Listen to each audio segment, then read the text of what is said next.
Bom dia, quarto ano. Vamos para a nossa aula remota de Geografia, onde hoje nós vamos falar um pouquinho, lá na página 28 de Geografia, na unidade 4, Território e Diversidade Cultural.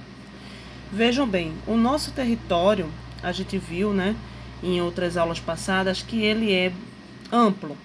E também a nossa diversidade cultural.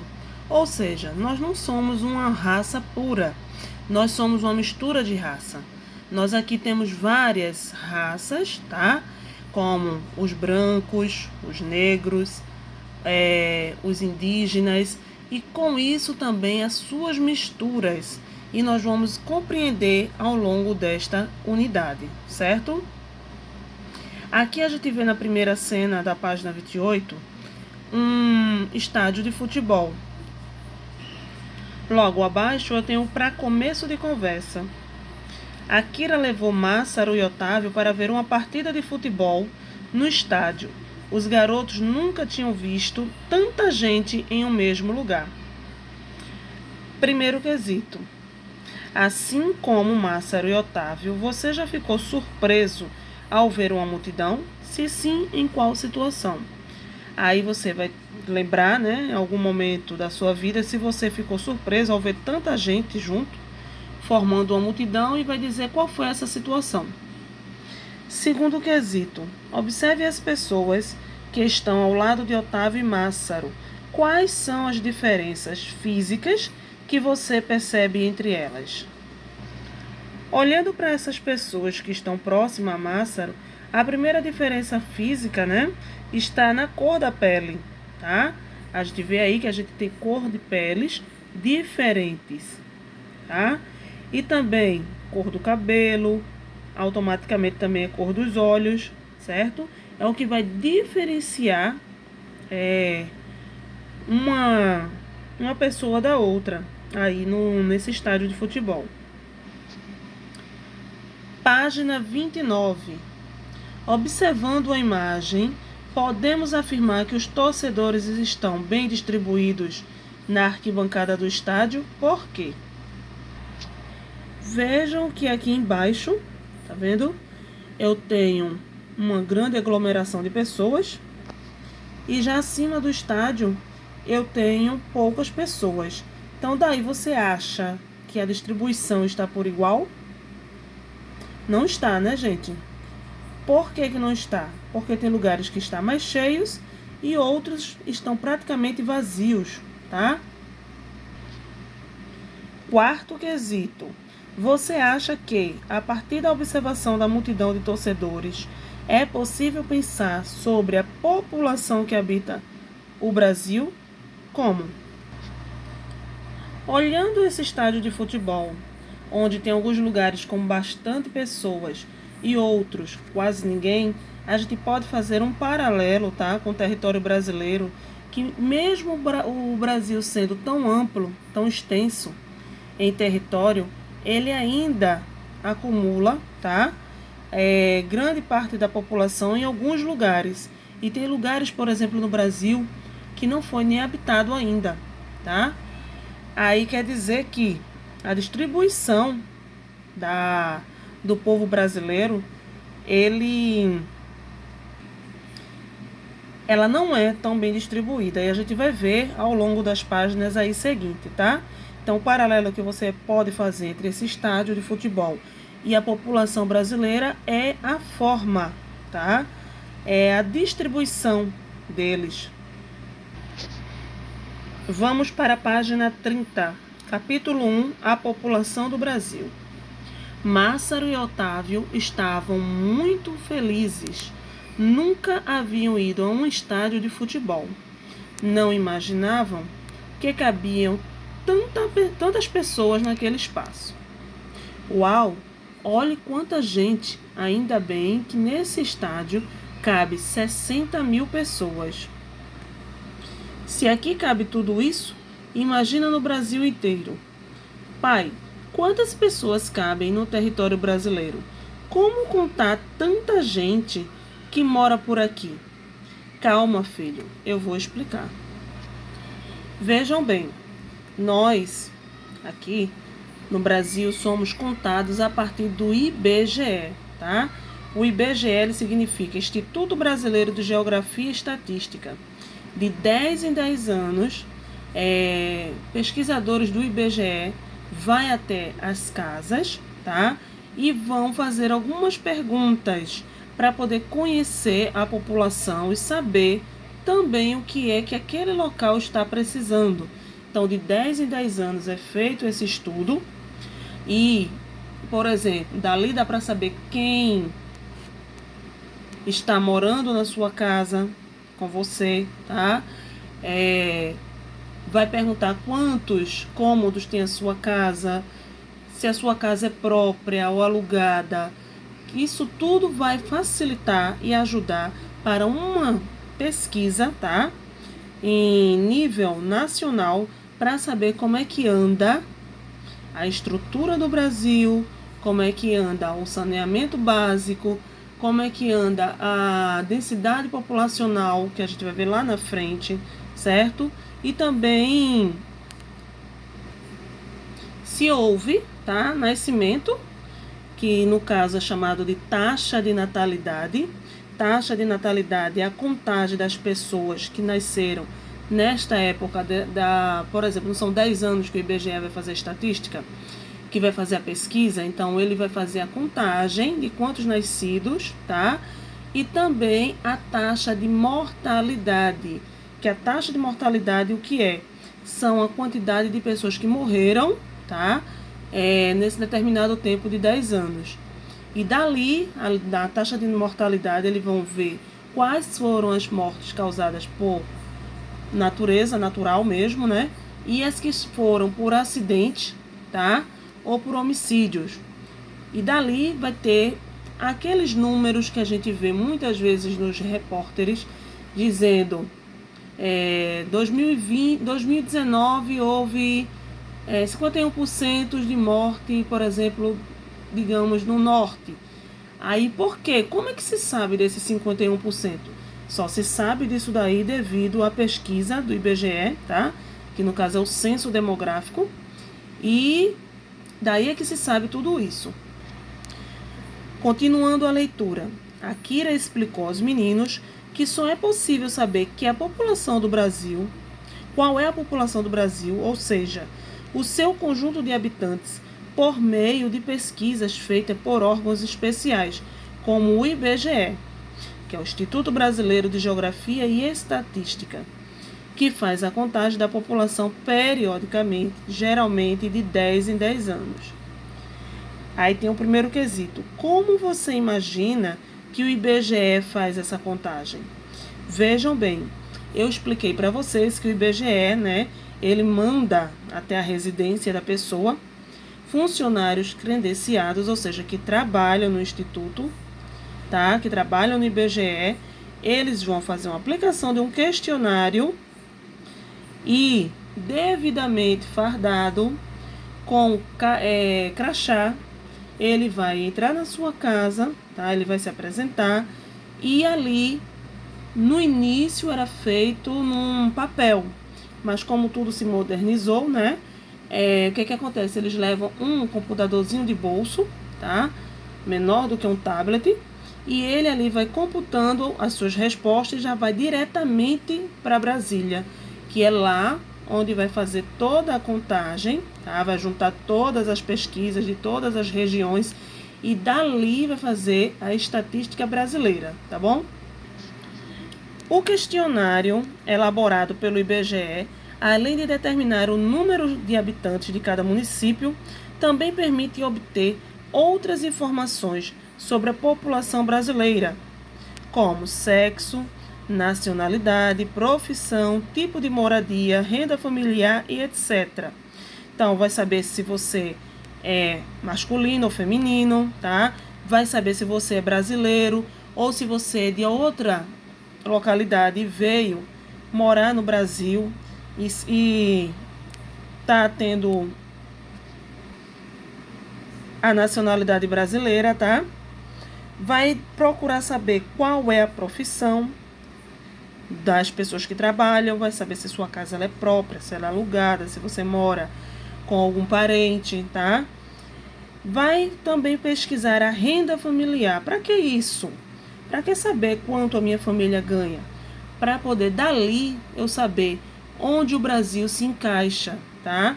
Se as pessoas da classe A, B, C ou D, que a gente vai ver lá na frente o que significa essas classes. Isso aí são classes sociais, tá? Dependendo do salário, dependendo da renda familiar, é possível eu saber em qual classe social essa família se encaixa. A contagem do número de habitantes, considerando-se essas informações, é chamada de censo demográfico. Segundo quesito, converse com os colegas e o professor sobre a importância de conhecer informações acerca da população de um determinado lugar. Vejam, para que todas essas perguntas, tia? Para que saber de tudo isso? É muito simples, quarto ano. Sabendo de tudo isso, de todas essas respostas, é possível, por exemplo, fazer com que algumas localidades, tá, que necessitam mais, ser atendida com mais rapidez. Por exemplo, alguns anos aí atrás a gente não tinha, tá, as UPAs. Foi devido ao censo demográfico ver que os hospitais, por exemplo, da nossa região mesmo, Recife, todos os problemas mais graves eles iam para a restauração. O que acontecia? Superlotação. Não que hoje em dia também não tenha, tá? Porque se a gente for fazer uma pequena pesquisa, a gente vê que ainda o sistema de saúde brasileiro, especialmente aqui na nossa região, ainda é muito precário. Mas para a vista de alguns anos atrás, ele já está começando a melhorar. Então as UPAs, elas foram criadas, tá? Devido a essa pesquisa, para saber que, por exemplo, a população necessitava de um atendimento mais rápido, e as UPAs foram criadas. Isso aí, a tia deu exemplo da saúde, mas muitas coisas têm a importância, como a educação, tá? O saneamento básico e várias outras coisas. Terceiro, sabendo que em 2010 ocorreu um censo e que ele ocorre de 10 em 10 anos, quando ocorrerão os 2 próximos censos? Vejam bem, ao certo, tá? Se ele for em 2010, de 2010 mais 10 anos vai dar 2020. Então a previsão seria para 2020, né? E o outro para 2030. Não sabemos, diante dessa situação, como ficará o censo demográfico, né? Como ficará a pesquisa do IBGE. Mas que a previsão, de acordo com o ano de 2010, é 2020 e 2030. Página 32. O território e a população brasileira. Enquanto a partida de futebol não começava, Otávio chamou a atenção de seu amigo, Mássaro, para a ocupação do estádio pelos torcedores. Veja, Mássaro, este lado do estádio está lotado. Mas aquele está meio vazio. Akira explicou que podemos comparar o que os meninos observaram com relação à ocupação do estádio ao nosso país. O Brasil é considerado um país populoso. Vejam, ou seja, tem um grande número de habitantes. Segundo o IBGE, hoje somos mais de 210 milhões de brasileiros. No entanto, toda essa população não está distribuída de modo uniforme pelo país. Por isso, o Brasil não é povoado. Isso significa que há muitas áreas no país pouco ocupadas, enquanto que em outras há uma elevada concentração populacional. Vários são os fatores que podem contribuir para que um país se torne populoso. Populoso é que é muita população, tá? Para poucos metros quadrados. Por exemplo, nós temos a cidade do Rio de Janeiro, né? A cidade do Rio de Janeiro, ela é muito populosa. Por que é muito populosa? Porque a população se concentrou, né? Em torno do morro mesmo, e acabou fazendo com que aquele local se tornasse muito muito populoso, desculpa. E por que não é povoado, tia? Por quê? O que isso quer dizer? Porque quando o local ele é povoado, então vejam bem o que acontece. Ele não é povoado porque tem alguns locais ainda no Brasil que ele não está tendo habitações, não está tendo a população. Aqui nesse primeiro quesito, eu observo, tá? Observe as imagens abaixo, que exemplificam a explicação de Akira. Essa primeira imagem é uma vista aérea da cidade de São Paulo. E a segunda imagem é uma vista aérea de Santa Rita do Sapucaí, lá em Minas Gerais.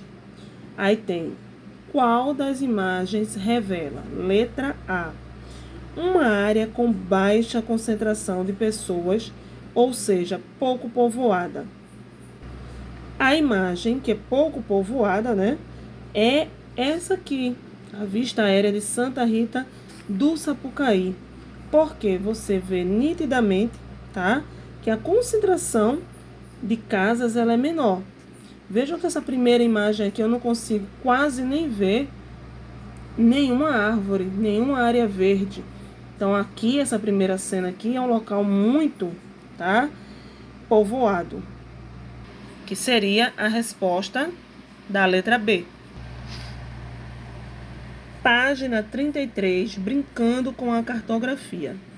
Para determinarmos se um país é pouco ou muito povoado, precisamos saber qual é a sua densidade demográfica. Observe o mapa a seguir. Vejam bem, se eu quero saber o que é uma densidade demográfica, é a quantidade de pessoas concentradas em um determinado espaço, ou seja, a quantidade de pessoas por metro quadrado, tá? Aí aqui eu tenho o mapa e a legenda. Observem que lá está dizendo habitantes por quilômetro quadrado. Aí eu tenho o vermelho, que é a área mais povoada, o laranja, com a área mais ou menos povoada, e o begezinho, que é a área menos povoada. Quando dividimos o número de habitantes de um lugar por sua extensão territorial, o resultado será a densidade demográfica. De acordo com o IBGE, em 2016, a densidade demográfica do Brasil era de 24 habitantes por quilômetro quadrado. Já em 2020, a estimativa é de que esse número tenha subido para 25 habitantes por quilômetro quadrado, pois houve crescimento populacional. Primeiro, observando o mapa, responda as seguintes questões. Letra A. A maior concentração de pessoas está no interior do país ou no litoral e áreas mais próximas? Observe que a parte laranja, tá, é a área mais ou menos povoada, a vermelha é a área mais povoada e a bege é a área menos povoada. E a pergunta diz: a maior concentração de pessoas está no interior do país ou no litoral e áreas mais próximas? Olhando pelo mapa, é notório, tá, que está próximo ao litoral. Vou continuar a leitura da página 34, mas eu vou deixar para que vocês observem aí o mapa, porque ele ainda vai ser a base para a gente, tá? Letra B. De acordo com sua resposta anterior, por que há maior concentração de pessoas nesses locais? Vejam, os primeiros habitantes brasileiros, tá? Eles entravam ao Brasil pelo, né, litoral. Então, daí ocorreu essa grande ocupação do litoral, tá? Só muito tempo depois é que eles começaram a entrar para o interior brasileiro. Mas aí a resposta da letra B seria porque as primeiras ocupações foram feitas pelo litoral, tá? Letra C. A qual área descrita na legenda pertence ao seu estado? Observa Pernambuco. Ele tem um lado, né, que é a parte do litoral que está vermelho. Ele tem uma parte que é bem povoada, né? E já na zona da mata agreste, o que vai é a área mais ou menos povoada. Então, a resposta da letra C, você vai colocar que ele está entre a área mais povoada e mais ou menos povoada. Letra D. Cite um exemplo de um estado em que haja maior concentração de pessoas e outro que a concentração seja menor. Essa é uma resposta pessoal, você vai olhar lá no mapa e vai preencher aí a letra D, tá? Letra E. As áreas menos povoadas pertencem a quais regiões brasileiras? Vejam bem, as menos povoadas são essas aqui, ó, da bege, tá? Eu tenho bege na região norte e eu também tenho bege também no nordeste, tá? Então, norte e nordeste. Letra F. E as áreas mais povoadas estão localizadas em qual região brasileira? A mais povoada, ela está sendo representada pelo vermelho. Então, eu tenho aqui, ó, na parte do sul, tá? Sul e sudeste. E também tenho partes no nordeste, tá? Então, a resposta da letra F fica nordeste, sudeste e sul. Vamos para a página 34, tá? Logo abaixo da letra F. Ao entender que a concentração de pessoas é diferente nos diversos lugares, Massaro ficou pensando nos problemas que essa diferença pode causar à vida de pessoas, como a falta de moradia, de transporte, de água para todos. Por isso perguntou ao seu pai se todas as pessoas não teriam direito a essas coisas independentemente de onde vivem. Akira refletiu sobre a pergunta de Massaro a respeito dos direitos dos cidadãos brasileiros.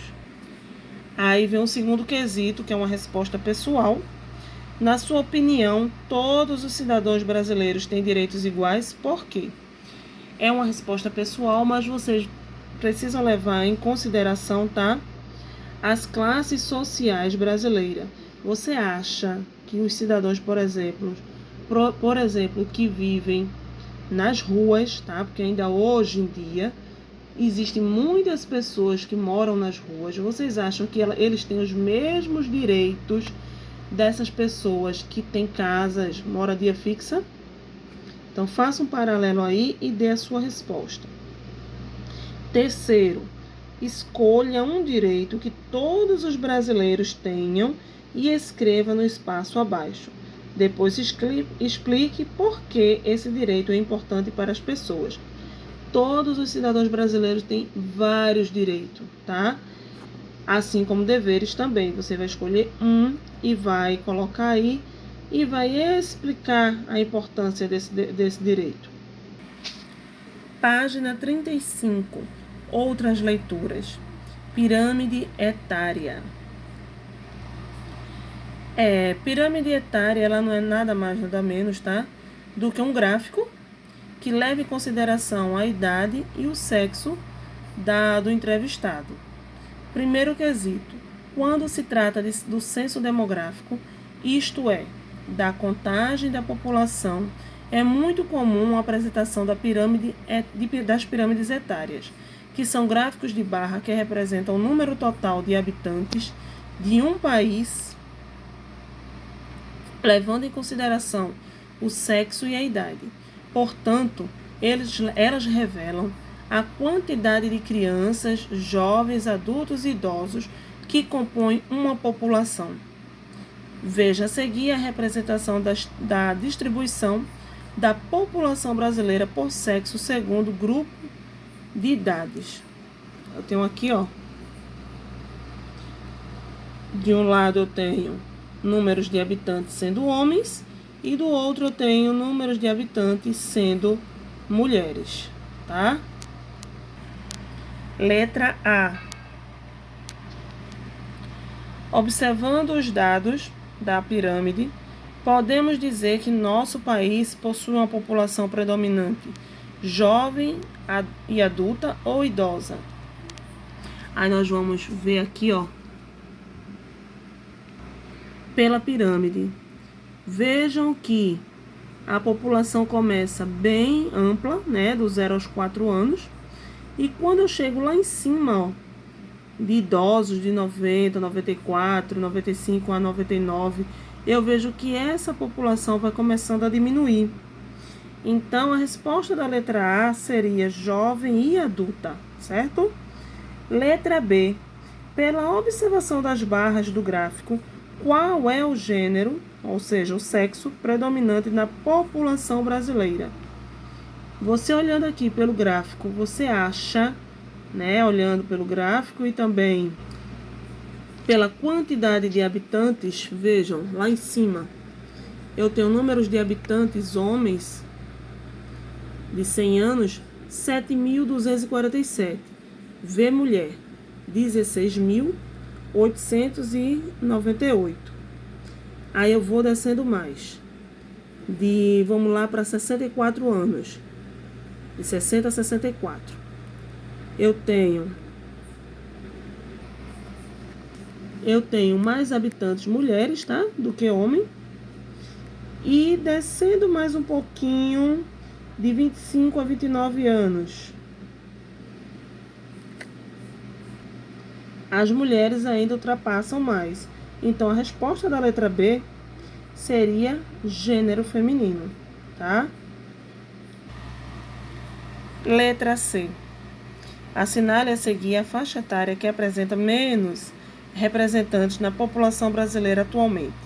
A gente viu aí pelo gráfico que o menos, né, que atualmente tem são os idosos.